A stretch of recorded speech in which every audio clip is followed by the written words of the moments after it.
Hello everyone, welcome to the study with Mayank. मैं हूं आपका मयंक। हम लोगों की यहां पर क्लास 6 की एनसीईआरटी हिस्ट्री की सीरीज चल रही है। आज आपका इसी क्रम में चैप्टर नंबर 10 है। यहां पर हम लोग व्यापारी, राजा और तीर्थयात्री अध्याय को पढ़ेंगे। तो चलिए स्टार्ट करते हैं आज का वीडियो। देखते हैं हमें क्या क्या डिस्कस करना है यहां पर। तो यहां पर हम सबसे पहले व्यापार और व्यापारियों के बारे में जानेंगे। देखिए, प्राचीन भारत में किन किन वस्तुओं का व्यापार होता था, किन किन देशों के साथ हमारा व्यापार होता था, तो वो सब चीजें हम यहां पर जानेंगे।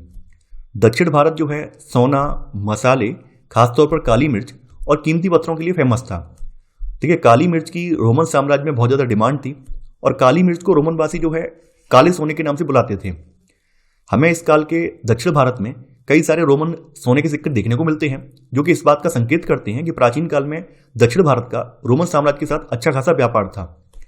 व्यापारियों ने कई समुद्री रास्ते खोज निकाले थे। तो देखिए, व्यापारी जो हैं अरब सागर के रास्ते, बंगाल की खाड़ी के रास्ते भारत के बंदरगाहों में प्रवेश करते थे और यहाँ से व्यापार की वस्तुएं यहाँ से आयात करके यहाँ से ले जाते थे। व्यापारी जो है अफ्रीका या अरब के पूर्वी तट से इस उपमहाद्वीप के पश्चिमी तट पर पहुंचना चाहते थे, तो दक्षिणी पश्चिमी मानसून के साथ साथ चलना पसंद करते थे। देखिए, तब तक के जो व्यापारी थे उन्हें मानसूनी हवाओं का ज्ञान हो गया था, तो ये लोग जो है अपने जहाजों को मानसूनी हवाओं के साथ साथ लाना पसंद करते थे, क्योंकि मानसूनी हवाओं की मदद से इनके जहाज आसानी से कम समय में भारत तक पहुंच जाते थे। आगे यहाँ पर समुद्र तटों से लगे राज्य के बारे में चर्चा की गई है। यहाँ पे बताया गया है कि प्राचीन भारत में जो समुद्र तटीय राज्य हैं उनके शासक कैसे व्यापार में अपना योगदान करते थे, तो वो सब चीजें यहाँ बताई गई हैं। जैसा कि आप लोग जानते हैं कि भारतीय उपमहाद्वीप का जो दक्षिणी भाग है एक तटीय प्रदेश है। इसमें बहुत से पहाड़, पठार और नदी के मैदान हैं। नदियों के मैदानी इलाकों में जो कावेरी का मैदान है ये काफ़ी ज़्यादा उपजाऊ माना जाता है। तो कावेरी के उपजाऊ मैदान की वजह से इसके आसपास के जो सरदार वगैरह हैं धीरे धीरे करके उनके पास काफ़ी ज़्यादा संपत्ति अर्जित हो जाती है। उन्हीं में से कुछ लोग जो हैं शासक वर्ग के रूप में उभर कर सामने आते हैं। तो संगम कविताओं में हमें मुबेनदार एक तमिल शब्द है, इसकी चर्चा मिलती है। और मुबेनदार का अर्थ होता है तीन मुखिया। तो मुबेनदार शब्द का प्रयोग जो है तीन शासक परिवारों के मुखियाओं के लिए किया जाता है। ये शासक परिवार कौन कौन से हैं? ये चोल, चेर और पांड्य हैं। देखिए, जैसा कि आप मैप में देख पा रहे हैं, इस साइड में चेर हैं, ये पांड्य हैं और ऊपर चोल हैं। तो इसका जो प्रयोग है मुबेनदार का, ये तीन शासक परिवारों के लिए किया जाता है, चोल, चेर और पांड्य के लिए। तो चोल, चेर और पांड्य जो है करीब आज से 2300 साल पहले दक्षिण भारत में काफी शक्तिशाली माने जाते थे। यानी इनका उदय जो है आज से करीब 2300 साल पहले हुआ है। इन तीनों मुखियाओं के अपने दो दो सत्ता केंद्र थे। इनमें से एक तटीय हिस्से में था और दूसरा अंदरूनी हिस्से में था। यानी इन सभी मुखियाओं का जो है कहीं ना कहीं समुद्री व्यापार पर नियंत्रण था। इसी वजह से इन्होंने अपने दो दो सत्ता केंद्र बनाए थे। एक तो अंदरूनी हिस्से में था और दूसरा तटीय हिस्से में था। इन 6 केंद्रों में से यहाँ पर 2 केंद्र जो है काफी ज्यादा महत्वपूर्ण है। कौन कौन से हैं? एक तो चोलों का पत्तन पोहार या कावेरीपट्टनम। तो जैसा कि आप मैप में देख पा रहे हैं, ये पत्तन पोहार या फिर इसका अगला नाम कावेरीपट्टनम भी है।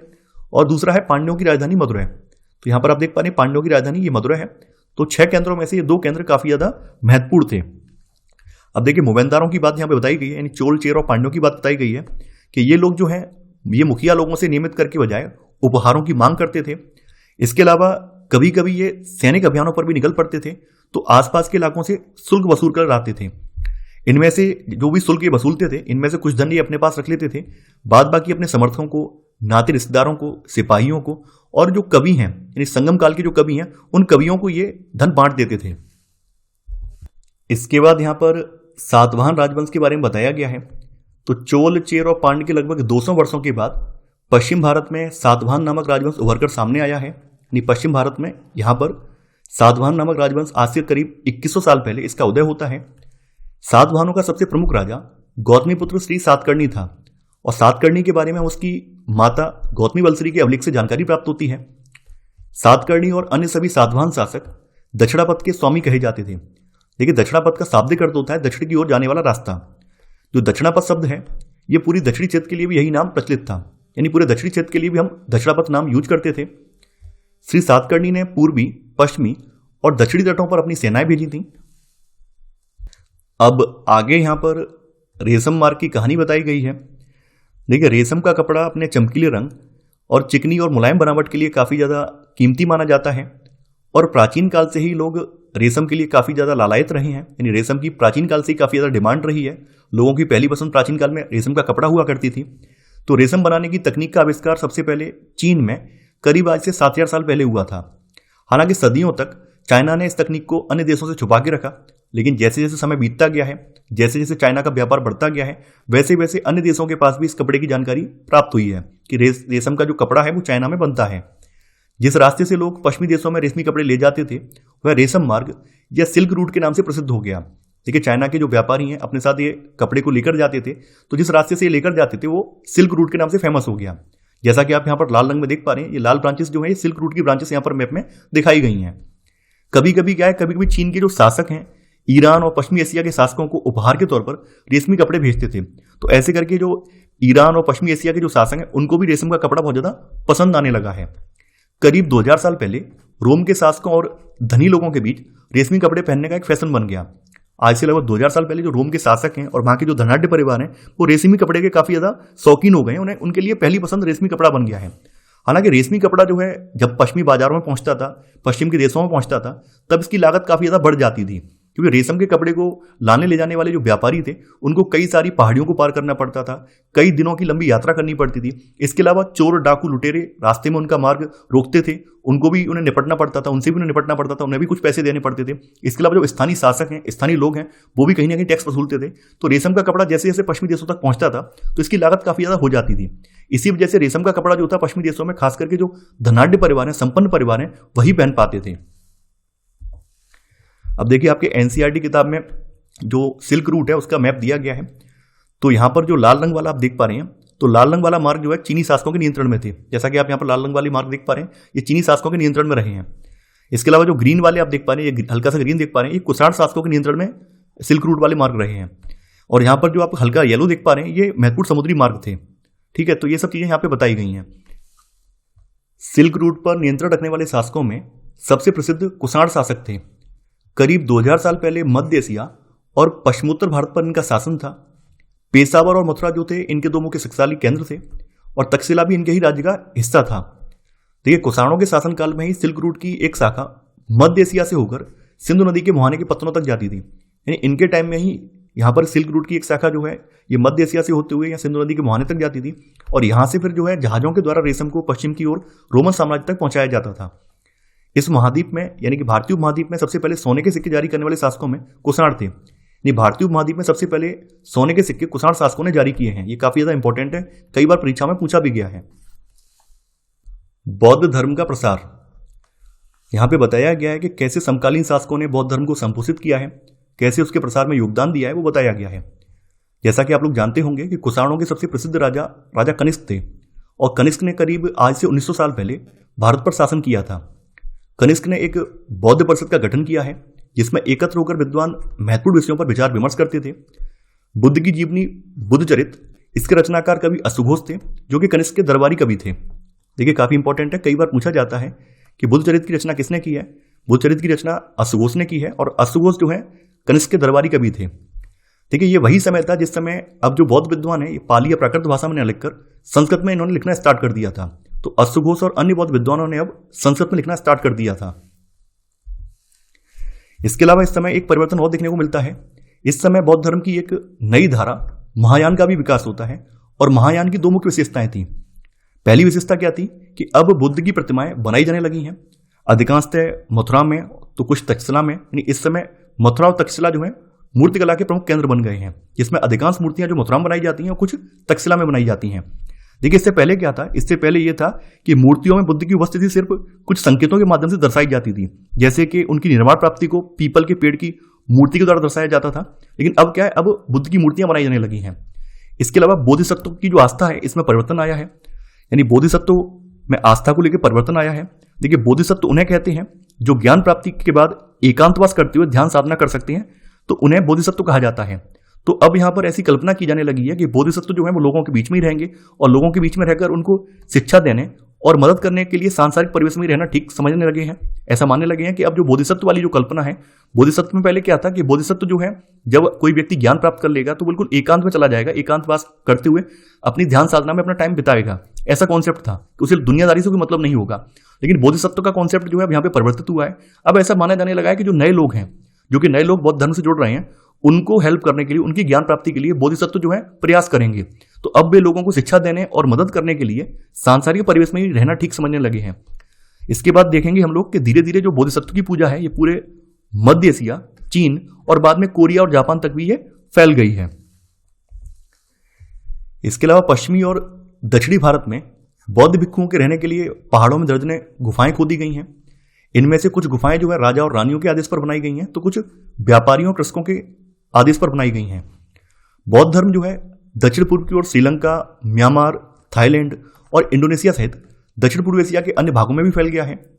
देखिए, बौद्ध धर्म का जो रूप इन देशों में फैला है वो थेरवाद है।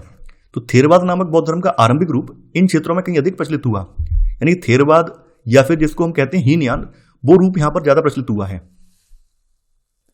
तीर्थयात्रियों की जिज्ञासा। देखिए, यह वह समय था जिस समय भारत में बौद्ध धर्म का बोलबाला था, चारों ओर बौद्ध धर्म की ख्याति फैल रही थी। तो इसी क्रम में दुनिया के अन्य देशों में भी बौद्ध धर्म के बारे में लोगों को जानकारी लगी है और बहुत से ऐसे लोग हैं जो कि बुद्ध के विचारों से प्रभावित हुए हैं। तो बुद्ध के प्रतीकों को, बुद्ध के स्थानों को वो देखने की इच्छा से भारत की ओर आए हैं। तो व्यापारी काफिलों के साथ बहुत से तीर्थयात्री भी यात्रा पर निकल पड़ते थे। तीर्थयात्री किन्हें कहते हैं? देखिए, तीर्थयात्री वे स्त्री पुरुष होते हैं जो प्रार्थना के लिए पवित्र स्थानों की यात्रा किया करते हैं, उन्हें तीर्थयात्री कहा जाता है। तो इसी तरह भारत की यात्रा पर आया चीनी बौद्ध तीर्थयात्री फासियन, ये काफी ज्यादा फेमस है। और फासियन जो है करीब आज से 1600 साल पहले, इसके बाद जो है स्वयं तसांग आया है जो कि करीब आज से 1400 साल पहले, और उसके करीब 50 साल बाद इसिंग भारत आया है। इन चीन के प्रमुख 3 तीर्थयात्री भारत में आए हैं। पहले फासियन आया है, उसके बाद स्वयं तसांग आया है और उसके करीब 50 साल बाद इसिंग भारत आया है। तो इन्होंने भगवान बुद्ध से जुड़े हुए विभिन्न जगह, उनके प्रसिद्ध मठों को देखा है, उनके बारे में जानकारी इकट्ठी की है, पांडुलिपियां वगैरह इकट्ठी की हैं। बाद में ये अपने देश को लौटे हैं। तो फासियन ने अपने घर चीन वापस लौटने के लिए अपनी यात्रा बंगाल से व्यापारियों के एक जहाज से स्टार्ट की है। तो इसने जब यात्रा स्टार्ट की है तो मुश्किल से ये 2 दिन ही चल पाया होगा कि इसका जहाज जो एक तूफान में फंस जाता है। तूफान इतना ज़्यादा भयंकर होता है कि इसे अपना सामान, या जहाज में सवार जितने भी लोग हैं उन्हें अपना सामान फेंकना पड़ता है ताकि जहाज हल्का हो जाए और जहाज हल्का होकर जहाज डूबने से बच जाए। तो फासियन क्या है, फासियन के पास बहुत सारी पांडुलिपियां वगैरह हुई हैं। तो बहुत सारी पांडुलिपियां हैं, तो इसने जगह जगह जाकर बुद्ध के जो प्रतीक हैं, बुद्ध के जो मठ हैं, वहां से इकट्ठा की हैं। अब ये नहीं चाहता है कि वो फेंकी जाए, तो मजबूरी में क्या करता है, अपना जो वो खाने पीने का सामान है, रुकने का सामान है, उसको ही फेंक देता है। कैसे भी करके पांडुलिपियों को बचा लेता है। फिर भी उस तूफान में इसकी कुछ पांडुलिपियां जो है नष्ट हो जाती हैं। जैसे तैसे करके 5-6 महीने बाद ये अपने स्वदेश लौट पाता है। स्वयं तसांग की बात करें तो स्वयं तसांग जो है भूमार्ग से उत्तर पश्चिम और मध्य एशिया होकर चीन वापस लौटा है। स्वयं तसांग के साथ भी यही होता है कि ये भी अपने साथ बुद्ध की मूर्तियां, 600 से भी ज्यादा पांडुलिपियां एकत्र कर ली थी इसने। और जब ये सिंधु नदी को पार कर रहा होता है तो एक नाव इसकी डूब जाती है। तो एक नाव के डूबने की वजह से इसकी कुछ 50-60 पांडुलिपियां जो है खो जाती हैं। हालांकि बाद में जो पांडुलिपियां बचती हैं उनका ये बाद में अपने स्वदेश पहुंचने के बाद चीनी भाषा में अनुवाद करता है। नालंदा शिक्षा का एक विशिष्ट केंद्र। देखिए, इस समय नालंदा जो है, नालंदा विश्वविद्यालय की ख्याति अपने चरम पर थी।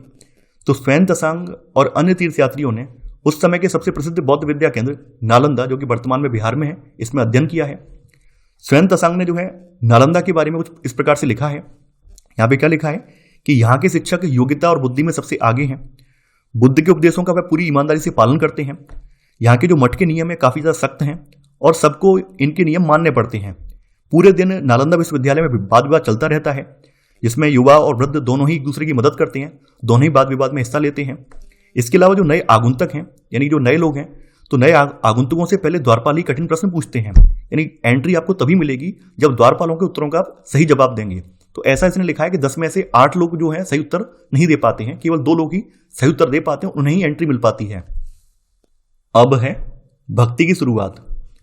देखिए, भक्ति जो है ये भज शब्द से बना है और इसका अर्थ होता है विभाजित करना या फिर हिस्सेदारी, ये इसका अर्थ होता है। यानी इसका मतलब यह है कि भक्ति भगवान और भक्त के बीच परस्पर एक अंतरंग संबंध है। भक्ति भगवत या भगवान के प्रति झुकाव है। भगवत का एक अर्थ यह भी है कि जो अपने ऐश्वर्य तथा सुख को भक्तों के साथ बांटता है वही भगवत है। देखिए, इस काल की विशेषता एक ये भी है कि इन्हीं दोनों में देवी देवताओं की पूजा का चलन भी स्टार्ट हो गया है और बाद में हिंदू धर्म में यह प्रमुख पहचान भी बन गई है। बाद में हिंदू धर्म में देवी देवताओं की पूजा जो है काफी ज्यादा पहचान इसकी बन गई है। किसी देवी या देवता के प्रति श्रद्धा को ही भक्ति कहा जाता है। तो देवी देवताओं में शिव, विष्णु और दुर्गा जैसे देवी देवता इसमें शामिल हैं। देखिए, देवी देवताओं की जो पूजा है ये भक्ति परंपरा के माध्यम से की जाती थी और भक्ति जो है उस समय काफी ज्यादा लोकप्रिय परंपरा भी बन गई थी। भक्ति का पथ सबके लिए खुला था, चाहे वह धनी हो या गरीब, ऊंची जात का हो या नीची जात का, स्त्री हो या पुरुष। देखिए, भक्ति मार्ग के जरिए ज्यादा से ज्यादा संख्या में लोग जुड़ पाए हैं। पहले के समय में क्या था, पहले के समय में अनुष्ठानिक आडंबर थे। अनुष्ठान का मतलब क्या, यज्ञ करना है या फिर जो वेद या पुराणों में जो चीजें बताई गई हैं, तरीके बताए गए हैं, उन पर सब पर ब्राह्मणों का एकाधिकार था। तो ब्राह्मणी लोग वो कर्मकांड वगैरह अनुष्ठान वगैरह संपन्न कराते थे। तो आम जन जो थे वो भगवान से नहीं जुड़ पा रहे थे, ईश्वर की भक्ति में नहीं जुड़ पा रहे थे, क्योंकि भक्ति का पथ जो है आसान था। भक्ति के पथ में कोई आडंबर वगैरह नहीं है, कोई कर्मकांड नहीं है, एकदम आसान है कि भगवान का केवल नाम लेना है और उसी से आपको मोक्ष की प्राप्ति हो जाएगी। तो लोग ज्यादा से ज्यादा संख्या में से जुड़ पाए हैं। इसके अलावा एक खास बात यह भी है कि यहाँ पर आपको ये जरूरी नहीं है कि किस जाति से आते हैं, किस वर्ड से आते हैं, कोई भी जरूरी नहीं है। आप किसी भी जाति से आए, किसी वर्ड से आए, सबके लिए भक्ति का मार्ग खुला हुआ है। भक्ति मार्ग की चर्चा हिंदुओं के पवित्र ग्रंथ भगवत गीता में की गई है, और भगवत गीता महाभारत का एक हिस्सा है। भगवत गीता आपने जीवन में सुनी होगी, कभी कभी पढ़ी भी होगी शायद। तो भगवत गीता में भगवान कृष्ण अपने भक्त और मित्र अर्जुन को सभी धर्मों को छोड़कर उनकी शरण में आने का संदेश देते हैं, यानी उपदेश देते हैं, ताकि जो उनके अंदर बुराइयां हैं उन बुराइयों से अर्जुन को मुक्ति मिल सके। जैसा कि मैंने आपको बताया था कि भक्ति मार्ग अपनाने वाले लोग आडंबर के बजाय ईश्वर के प्रति लगन और व्यक्तिगत पूजा पर जोर देते थे। यानी यहाँ पर आडंबर वगैरह नहीं थे कि आपको हवन करना है, आपको इतने पुष्प चढ़ाने, ऐसा कुछ भी नहीं है। नॉर्मली भगवान के नाम का जाप करना है। कभी जीवन काल में आपको अगर वृंदावन जाने का मौका लगे तो आप देखेंगे कि वहां पर हरे रामा हरे कृष्णा राधे राधे नाम का जो जाप है चलता रहता है, और लोग उसमें बड़े आनंदित रहते हैं। तो भक्ति का जो मार्ग है काफी ज्यादा आसान था, इसी वजह से ज्यादा लोग भक्ति मार्ग से जुड़ पाए। देखिए, भक्ति मार्ग अपनाने वालों का यह मानना है कि अगर अपने आराध्य देवी या देवता की सच्चे मन से पूजा की जाए तो वह उसी रूप में दर्शन देंगे जिसमें भक्त उसे देखना चाहता है। यानी ऐसी उनकी धारणा है कि आप जैसा रूप भगवान या देवता का देखना चाह रहे हैं उसी रूप में आपको ये दर्शन देंगे। जैसे मान लेते हैं कि देवता आपके शेर के रूप में हो सकते हैं, पेड़ के रूप में हो सकते हैं, या फिर किसी अन्य रूप में हो सकते हैं। तो आप अगर उनका निर्मल मन से उनकी भक्ति करेंगे तो आपको उसी रूप में वो आपके देवता या फिर जो भी भगवान है वो आपको दिखाई देंगे। अब देखिए, यहाँ बताया गया कि भक्ति में देवी देवताओं की विशेष जगहों पर मूर्तियों को रखा जाता था, और इन स्थानों को ही मंदिर कहते हैं। देखिए, भक्ति परंपरा की कुछ चीजें और भी हुई। भक्ति परंपरा के विस्तार की वजह से चित्रकला का विकास हुआ। यानी जैसे जैसे भगवान या फिर देवताओं के स्वरूप का वर्णन किया गया, उनके आधार पर चित्र बनाए गए। शिल्पकला का विकास हुआ, और स्थापत्य कला के माध्यम से अभिव्यक्ति की प्रेरणा दी गई। तो भक्ति परंपरा के विस्तार की वजह से चित्रकला, शिल्पकला, स्थापत्य कला, इन सभी का विस्तार होता है। देखिए, यहां पर अब हिंदू शब्द की चर्चा की गई है, और वर्तमान अगर ट्रेंड देखा जाए तो वर्तमान समय में हिंदू शब्द काफी ज्यादा प्रासंगिक भी है। आपने सोशल मीडिया पर, इंटरनेट पर, बाइक वगैरह पर आपने देखा होगा, बाइक या जो गाड़ियां वगैरह उनके शीशों के पीछे लिखा होता है, गर्व से कहो हिंदू है, हिंदू राष्ट्र बनाना है, ये सब चीजें आपने देखी होंगी। तो हिंदू शब्द आया कहां से है?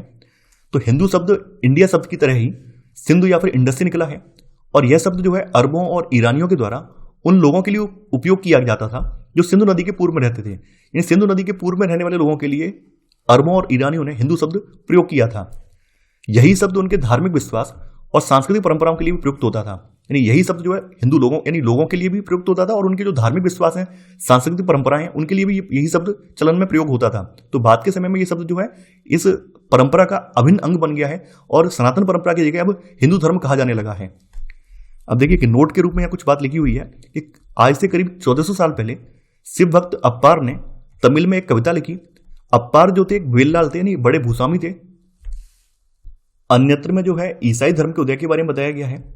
तो आज से करीब 2000 साल पहले पश्चिमी एशिया में ईसाई धर्म का उदय हुआ है। तो ईसाई धर्म के जो प्रवर्तक हैं ईसा मसीह माने जाते हैं। ईसा मसीह का जन्म बेथलेहम में हुआ, जो उस समय रोमन साम्राज्य का अभिन्न अंग था। देखिए, ईसा मसीह ने स्वयं को इस संसार का उद्धारक बताया है। इन्होंने दूसरों को प्यार देने और दूसरों पर विश्वास करने का उपदेश दिया है। बाइबल में ईसा मसीह के उपदेश की बातें लिखी हुई हैं। ईसा मसीह की मृत्यु के 100 सालों के अंदर ही भारतीय उपमहाद्वीप के पश्चिमी तट पर पहले ईसाई धर्म प्रचारक पश्चिमी एशिया से आए हैं। यानी कहने का मतलब यह है कि ईसा मसीह की मृत्यु के 100 साल के भीतर ही भारत के अंदर ईसाई धर्म आ चुका है। केरल के ईसाइयों को सीरियाई ईसाई कहा जाता है, क्योंकि संभवतः वे पश्चिम एशिया से आए थे, और ये विश्व के सबसे पुराने ईसाइयों में से एक हैं। तो केरल के जो सीरियाई ईसाई हैं, ये विश्व के सबसे पुराने ईसाइयों में से एक माने जाते हैं। अब यहां पर कुछ महत्वपूर्ण तिथियां बताई गई हैं।